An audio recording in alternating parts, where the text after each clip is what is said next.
Hello दोस्तों, सबको नमस्कार। आज हम बात करेंगे एक न्यू पार्टी बनी है सोशल मीडिया पे जिसका नाम है कॉकरोच जनता पार्टी।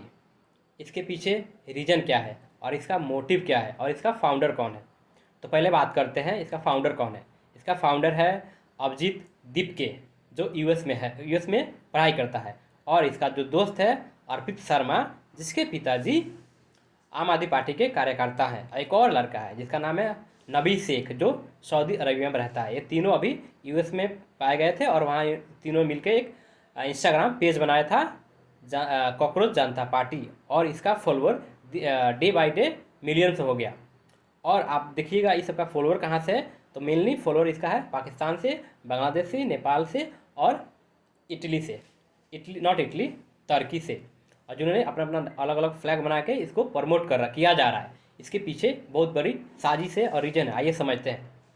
3 मई को हमारे यहाँ नीट का पेपर लीक होता है। उसके बाद हमारे जो जेनजी है उनके अंदर एक गुस्सा फूटती है सरकार के खिलाफ। और 13 मई को अरविंद केजरीवाल ने प्रेस कॉन्फ्रेंस करते हैं और युवाओं को भड़काते हैं और बोलते हैं सरकार आपके खिलाफ काम कर रही है, आपको जॉब नहीं दे रही है, आपको दबाया जा रहा है, आप सड़कें उतरे। और जैसे बांग्लादेश में और नेपाल में जेनजी प्रोटेस्ट करके सरकार को गिरा दिया, वैसे आप भी ऐसा कुछ कीजिए। ये समय समय पे ऐसा कुछ न कुछ करते रहते हैं। जैसे कभी खालिस्तान के खिलाफ बोलेंगे, कभी खालिस्तान के खिलाफ खालिस्तान के रूप में किसान आंदोलन, कुछ ना कुछ करते रहते हैं। ये सारे काम यूएस से हैंडल होता है। और हाँ, इसके बाद 15 मई को हमारे सीजीआई हैं, जो चीफ जस्टिस ऑफ इंडिया हैं, उन्होंने एक केस हियरिंग के समय बोल दिया था कि जो हमारे यहाँ यूथ है, बेरोजगार युवा है, वो दीमक की तरह चाट रहे हैं हमारे देश को। जो ये बयान बहुत गलत है, उनको नहीं देना चाहिए।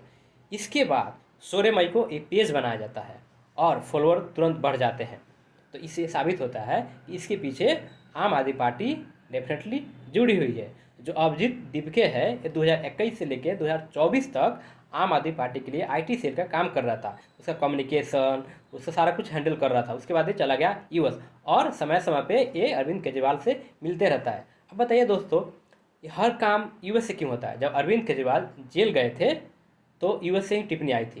खालिस्तान का मुद्दा होता है तो यूएस से ही टिप्पणी आती है। सारा कुछ यूएस से होता है। तो आप लोग को समझना चाहिए, ये सब एक इकोसिस्टम है जो काम करती है। अगर कोई स्ट्रांग गवर्नमेंट है, अपने देश के लिए काम कर रही है, तो उसको गिराने के लिए बाहर की जो वेस्टर्न कंट्रियाँ है, वो ताकतें सब काम करते रहती हैं कि गिराया जाए और अपना काम निकाला जाए। जैसे आपको समझाता हूँ, जैसे वेनेजुएला में क्या हुआ, यूएस ने उसके प्रेसिडेंट को कैप्चर कर लिया और वहाँ के अपना एक पट्टू सरकार बैठा दिया और वहाँ के जो रिसोर्सेस है, तेल है, अब वो लूट रहा है। सिमिलरली बंगाल में क्या हुआ, जब शेख हसीना थी उस समय यूएस ने बोला था कि एक जो आइलैंड है चिपू या something, I forget that name, आप हमको दे दीजिए, वहाँ पे हम अपना बेस बनाएंगे। तो शेख हसीना ने उसको मना कर दिया था। उसके बाद क्या किया, वही वहाँ के जो प्रोटेस्टर हैं, जो यूथ है, उनको भड़का दिया, फंडिंग किया। और क्या हुआ आप लोग देखा कि सरकार गिर गई। और उसके बाद जो उनका पट्टू था ये यूनुस खान, उसको बना दिया था वहाँ पे प्राइम मिनिस्टर। और यूनुस खान क्या काम किया आप लोग देख ही रहे हैं। तो ऐसे ही किसी देश को मैनिपुलेट किया जाता है, उनके बच्चों को मैनिपुलेट किया जाता है और सरकार को गिरा के अपना जो इंटरेस्ट है उसको प्राप्त किया जाता है। तो आप लोग दोस्तों इसके चक्कर में ना आए। और दिनों पर दिन इसके फॉलोअर क्यों बढ़ाए जाते हैं, इससे क्या होता है कि लोगों में एक सिंपैथी जाती है कि ये अच्छी काम कर रहा है, अच्छा चीज़ है, जितना फॉलोअर बढ़ रहा है, लोग सपोर्ट कर रहा था, हम भी सपोर्ट करेंगे। इससे क्या होता है, लड़कों का ब्रेन वॉश किया जाता है। तो आप लोग इसके चक्कर में मत पड़िए। और एक और बात, ये आजकल फॉर्म भरवा रहा है जिसमें आपका डिटेल्स, आपका इंटरेस्ट, आपकी मोटो, आपका हॉबी, सब कुछ ले रहा है। इससे क्या होगा, आपने अपना पूरा डिटेल इसको दे दिया, उसके बाद ये आपको मैनिपुलेट करेगा, आपका ब्रेन वॉश करेगा और एक मतलब ख़राब दिशा में आपको ले जा सकता है। तो आप ऐसी पार्टियों से दूर रहिए।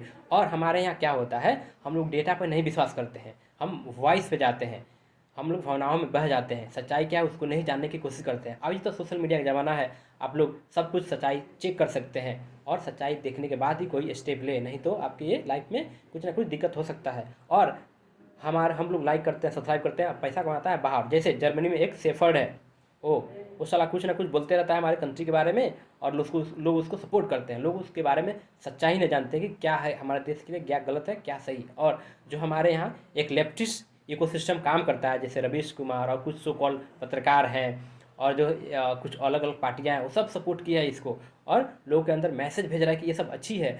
इसका उम्मीद यही है कि अरविंद केजरीवाल इस पार्टी को हाईजैक करेंगे, इस पार्टी का नाम लेंगे और पंजाब में उतरेंगे और पंजाब में जीतने की कोशिश करेंगे। इसका यही मोटिव है और कुछ नहीं है। तो दोस्तों, आपसे रिक्वेस्ट है, कोई भी अगर ऐसा सोशल मीडिया पर न्यूज़ आता है तो पहले आप उसको फैक्ट चेक कीजिए, और क्या सही है क्या गलत है, हमारे देश के लिए क्या सही है क्या गलत है उसको जानिए, उसके बाद कोई स्टेप लीजिए।